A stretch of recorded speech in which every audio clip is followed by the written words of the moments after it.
Welcome back, everybody. Today's episode is going to be a little bit different. I'm going to start off in English because there's a lot I need to say that I don't know how to say in Hoi San. So to start off, it's been several months since episode 3. A lot has happened. We've gone through a lockdown. We've had Thanksgiving, Christmas, New Year's, and Chinese New Year. But I wanted to share with you the reason why Emily and I started this video series. We've been talking about it for over a year, but last summer, my father was diagnosed with an aggressive form of brain cancer. And I wanted to put something down on video to allow my dad to see me speak Hoi San to someone other than him or anybody else in my family. About 5 years ago, I had first met Emily and her family, and shortly after that, Emily had met my parents. And Emily did not know that I spoke Hoi San until she started speaking to my parents. Immediately after, Emily kept trying to engage with me in speaking more Hoi San with her, but it was just never something that I was super comfortable with because I had only spoken it to family growing up. But last summer, that all changed. With my dad's recovery, I thought having some videos to entertain him would be helpful, and it sure was. I saw him laugh a few times, he had a couple of good chuckles, and it was totally worth it. But the bottom line is, this Hoi San language, it really ends with my generation and me. And I think in Emily's case, her generation and her as well. Our collective kids have no need to speak Hoi San. So having this video series as an archive will be helpful, I think, for me as I get older, and maybe for my kids and Emily's kids as they all get older. So I'll give Emily a chance to have a few words. Maybe she'll be able to impress upon us her excellent Hoi San. Here you go, Emily.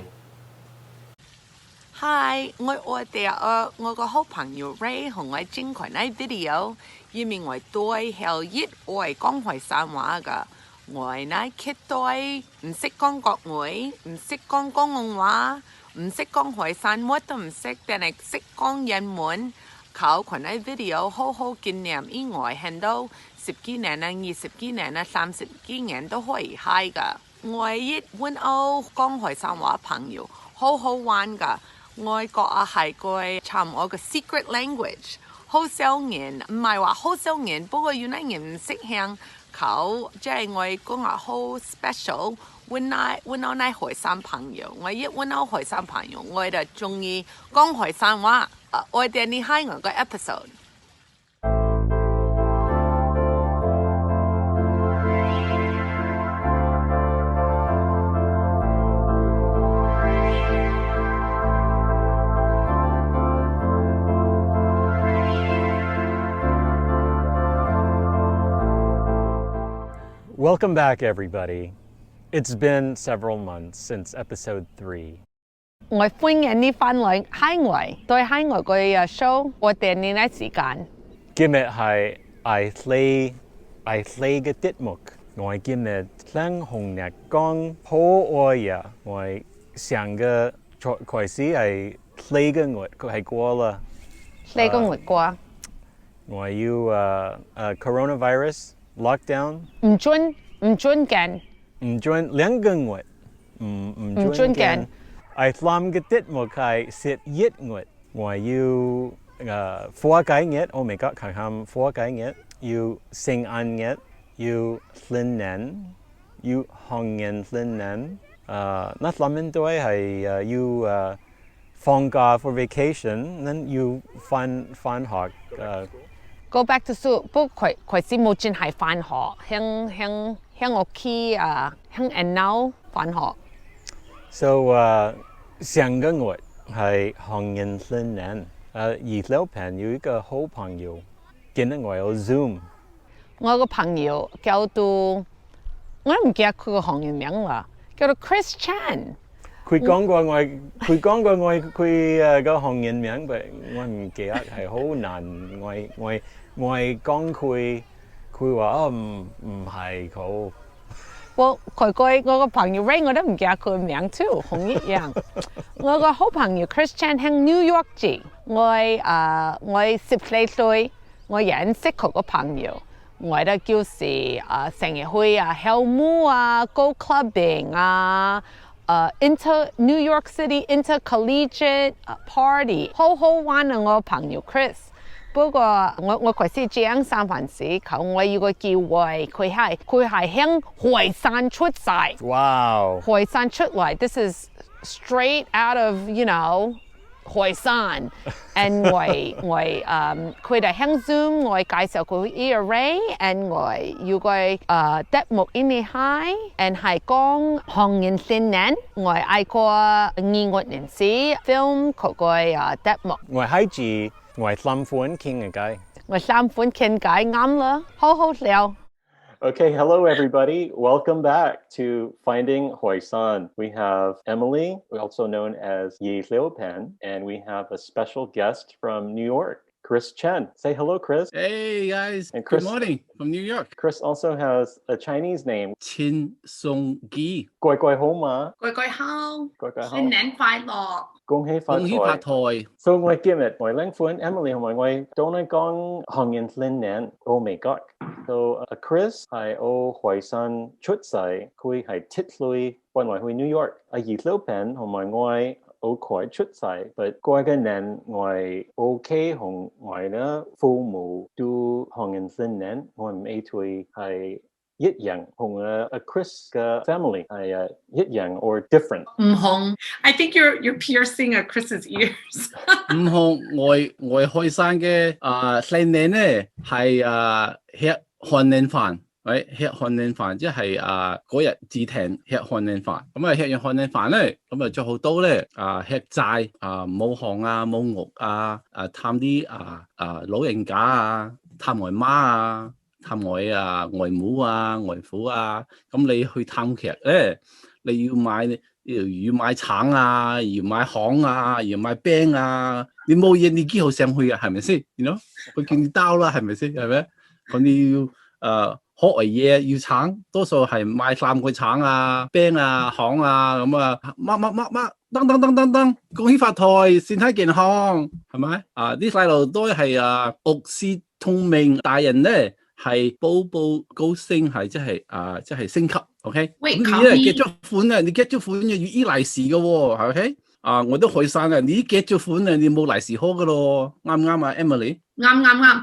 靠你會見佢那年 right 你那親戚係咯，你佢是講佢係咪你 New York 考到，冇你響海山考到我佢海山唔記得咯，好耐咯，係咪先？好耐啦，我7歲出來啦 ，OK？ 我其實幾10歲噶啦。I see，靠你哋點解要買3個廠我都冇向過3個廠。我就係對少2季 ，OK？ 4季 no good，OK？ 4季唔好啊嘛 ，right？ no good。我時都係2季，因為3季 ，OK？ I see。你都開始都考到，我一退今年係 pandemic，或者你冇。今年我都出去，去探外媽，探外父。外母我老婆嘅媽咪同埋佢嘅你今年就看那邊你那嘢今年都出去 OK 你今年都係話講婆婆同埋公公恭喜發財係啦我2個堆噶嘛，要去逗利是噶嘛你要冇入去個屋企咁要入去我開山咧就係確認嘅 OK 你結咗款咧，你冇利是開噶啦，嘿！我老婆唔紅喎，佢哋係純呃純呃咧，其實結咗款都要利是開噶喎，你係賴鬼嘅，佢係賴鬼你咧，你都要依利是俾佢噶。OK。見到冇結咗款，我都要依佢噶，好蝕底係咪先？好蝕底啦。靠呢個老婆今年徵債冇徵債去我媽你吃。我唔識徵債，OK？ 我唔識徵，唔識徵。我去買花，買嗰啲桃花，連個好長唔貴，好長年嘅，連個紅色唔貴。你90歲都要咯。係啦，我嘅媽還我同埋我嘅老婆利是，我開山人。啲老人家都因為 ，OK？ 係啦。So 我記得我寧時諗緊對紅人新年對1我起床，我嘅媽一嚿麻行因為鹹啲啊嘛。係啦。鹹啲，開鹹啲，開鹹，啱唔啱？我其實即係我要做嘢係好少，不過我叫我兩個都係入行，用 any on。And then before 一個禮拜 before 我買我好少剪頭髮，我個隊同我個老公我叫佢剪頭髮 ，and then 我喺屋企 or 我 try to job up， 掃曬啲錢去係咪先？係，嗰掟啦係咪啊？เขาเน้นช่วยยิดหนึ่งนี่try not to ใช้สาม try not to 都有ใช้one 係啦，你冇 O 力 set ，OK， 練錯ยิด你冇 冇 L， 哎呀，我都唔記得要冇 L 力 set 啊！哎呀，你個 logo 係啱你個 logo 好啦。No， 我個隊 now， 我都唔信嘅 ，OK， 佢叫我幾號到，我咪幾號到咯，係咪先？你都做群那嘢，你真頭髮，我唔信㗎，不。劇叫我到，我咪到咯，係咪？你個頭髮，我見到好靚啊！你開庭啱啱釘嘅頭髮球，我自己釘嘅，我自己釘嘅。你自己釘？我兩個堆我釘嘅 ，OK， 我自己釘。你話想揩我嘅頭髮，你想揩我嘅衣服，就係講笑啊！你釘頭髮好靚啊！你自己 is very good。係啦，我自己釘 too， 我嘅係好容易釘，你嘅係好靚。釘啊！我每個人會釘一次嘅，下份一停咯，係咪先 ？I know 很多人個 salon 開門，你都冇去啦。後邊唔好揩都揩唔好啫，係。我揩你都唔應該揩，我應該靚，我係 DIY 啊。係個老公釘 right？No， 我 YouTube 啊，你係靠幫個 ponytail 靠一嘣。幾 fashionable， 人哋日本人教你考真，我 DIY 5分鐘都唔需要。5分鐘佢快，哎呀！個讚啊！我做工人喺 Zoom meeting， 個話哦，你啲頭髮好靚啊！我話我哋啊，黃光梅啊，新年還要做乜嘢 special 啊？我 OK新年我 A 嘅三面對那麼行那我 A 其實兩個嚟自一個係我 A 佢一個係我個老婆 A 三面對韓劇話恭喜發財 and then 我唔識整那齋 but 我對一個攤我整冇我我整劇pancake 係我嘅齋 A 劇冇我 and then 劇嚟差唔多啦嚇，5分鐘吃嚟那 pancake， 然後那我要那 bacon 嘛 ，OK 要那 bacon，OK 5分鐘 breakfast all finish， 快先呢係晏晝啦 ，bacon OK eat some bacon 我都冇聽過新年冇吃過，我都冇考。我哋對阿姨嘅唔係冇吃過，即係佢朝頭早係吃齋噶嘛，我冇 not really 聽過考。我唔蒸嘅，我媽蒸嘅，齋原來黑色頭。蒸咗啲咩？嗱，我開山係中意咩啊？蒸嗰啲發稿啊！哦，我媽啊蒸咗啲發稿啊，叫我出去行業街開啊嘛，我自 book 論啊嘛，咁我攞咗啲發稿啊，擺喺我海啊咁啊，發咯，係咪？發咪一變咗發毛咯。發毛。係咯，要吃得行啊 ，Ray 要講要吃行啊嘛，咁我又有行啊，又要呢HoiSan歌啊，英文係叫 pistachio 啊，中文係叫HoiSan歌嘛，咁啊你吃咗啲你咪HoiSan咯，啱唔啱？我冇得考㗎。我嗰時即係 last week 禮拜六係新年 for special celebration， 我 order Chinese takeout food。行緊新年係禮拜五 ，right？ 禮拜五。哦呀，禮拜五我去，禮拜五我去order Chinese。我買奶飯 ，and then also 買奶長堆 ，and then 擺奶長堆喺個睡房。即係要擺一兩個長堆香，長堆因為吉堆啊，吉堆，原來綠色葉，係咯Ray 你冇買那吉堆 with the 綠色葉啊 ？No， 我個媽 A 兩個。哎呀，我仲可以貴，乾晒啦，乾晒添啊，嗱啱唔啱？啱，你啱唔啱？不過你做乜嘢？個埋我呢機佢全部發晒毛，我個埋啱啱喺 compost 收。哎呀，啱發毛啊！好似我啱啱個埋收啊，我啱啱個埋落咗空收喺 compost。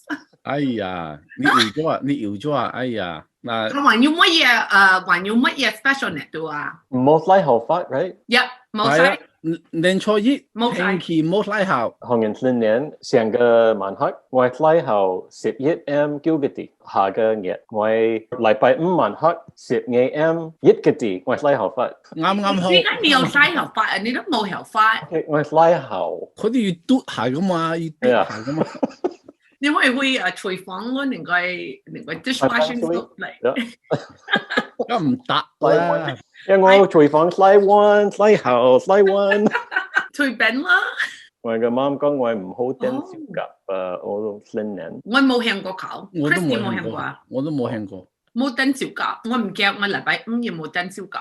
我冇聽，我你冇燈，我冇聽。佢話話要乜要乜嘢嘢？白啊？係咪要一個喊開年？開年開年係咪見面？開年我咧就星期三咧就出咗去開年，去我媽那食飯。禮拜我唔三啊？聽過。Yeah，點解唔係禮拜四啊？幾時都得，係你中意幾時？嗰係開年啊，唔係年初晚啊。開年係過咗新年係先係開年噶嘛。哦， Yeah 咁你禮拜五去，禮拜五係年初一。and then 對禮拜三要去 Yeah， ，and then do 完年 that's it 啦，over 啦係咯。 ，until next year。但中國佢哋慶祝2個禮拜喎。哦，哦，開年要安兩個禮拜。中國佢哋公司啊散咗2個禮拜喎。我呢度咧就艱難啦嘛，啱唔啱？ So 我 New York 新年日有冇燒炮仗嘛？哎呀，今年啊，乜都冇啊，哇！乜都冇啊，係啊，我出去啊，哇，大巴會泊車啊 ，OK， 都係攜時都係係咯，平時新年係冇會泊車噶嘛， ，of 其實 course。其實係放晒啲街啊，杜穆里啊，乜啊，遊行啊，係今年乜都冇，咁你就咪大巴會泊車咯。你叫年2020，你喺你個 Facebook 你會 Manhattan 你煙火響，我喺澳都嚇 clean right 都係冇人喺度。เขา你เขา我哋你拜年喺上面，我都中意 high and you know 我都話哇真係冇人，好難 believe you know Manhattan เขา你話佢先2021 you know 1月定2月係咪同一樣？係咪 overnight chair overnight you know 和一模一樣啊？今年咧就要啲嘢行，都係冇佢旺 ，OK， 都要啲斜 ，OK， 浮上都要啲斜。寧市真係冇人行，你喺我後邊喺 Times Square 好人嘅我嘅寫字樓喺 Times Square 附近噶嘛，我就係多幾個禮拜成個月上去執啲嘢，哇，都係幾個人行呀，幾時個人行呀 ？Really? Yeah，like a ghost town。係啦，鴨室會啊哇！嗱 ，Emily， 你記唔記得我鴨F 車啊、B 車啊、D 車啊，好人噶嘛，喂？梗係啦。哇，我都係嗌去鴨室會啊 ，OK。哇！呢個卡15個人嘅，平時啊都係咁多噶啦，嘿，你係逼到唔逼噶嘛？ Of course， New York 啊嘛。哇！大巴會拖啊，嘿。攜時2我都係講。Yeah。哇！好人喺我 key 度，喂，好似用我 Zoom 咁樣上班，啱唔啱？係。你都係上班都係用 Zoom 啊嘛，係咪？係。你開會都係用 Zoom 噶嘛，係咯。係啊 ，you know too much Zoom 啊。So this was our chat about Chinese New Year, finding friends in your community and making new friends across the country. I'd like to thank Chris for joining us as a special guest tonight. I'd like to thank all of you for watching. Thank you very much, Chris. I know you are a busy guy, as we know. So thank you for your time and thank you guys for tuning in. And really encourage us to keep the channel going. So thanks for your support. If 你中意喺我嘅節目，你 A 我嘅 thumbs up。A 個 like and A 個 subscribe， 佢呢啲我唔識講。你快呢？因為2個小豬公係呢，快呢見你嘅中意嘅小豬公。Yeah, thank you, Ray and Emily. It definitely been fun. You know, I'd love to be back again. So let me know what we could do to keep expanding the TaiShan dialect. Absolutely. Thank you very much. Thanks, Chris. Thank you, Chris. Thanks, Ray. Thank you so much for watching our episodes. We have been having a very good time making them, and it has been very enlightening to see all of the positive support that we have received over the past few months in comments, in private messages, and some of the random interactions we've had on social media. It's been pretty awesome. This would not have been as engaging for us if it weren't for viewers like you who gave us words of encouragement and shared stories with how Hoi San has been a big part of your life. As I shared with you at the beginning of this episode, my father was diagnosed with a terminal illness at the beginning of the coronavirus pandemic last summer. My father being able to watch these episodes during his recovery really helped him, but it really helped me as well. I'm heartbroken to share with you that my father ended his fight with cancer at the beginning of March. Although my father is no longer with us, my mother and both of Emily's parents are still here to help us continue our connection with Hoi San and Hoi San. I have many people to thank for this video series. First of all, it wouldn't have happened if Emily hadn't pushed me years ago to speak more Hoi San with her. Secondly, my parents, and Emily's parents naturally, we're still going to tap into their wealth of knowledge for a lot of the Hoi San history and culture. And we have a lot of material to bring forward this year. Looking forward to seeing you more. I would like to make a special dedication of this episode to my father. May he rest in peace.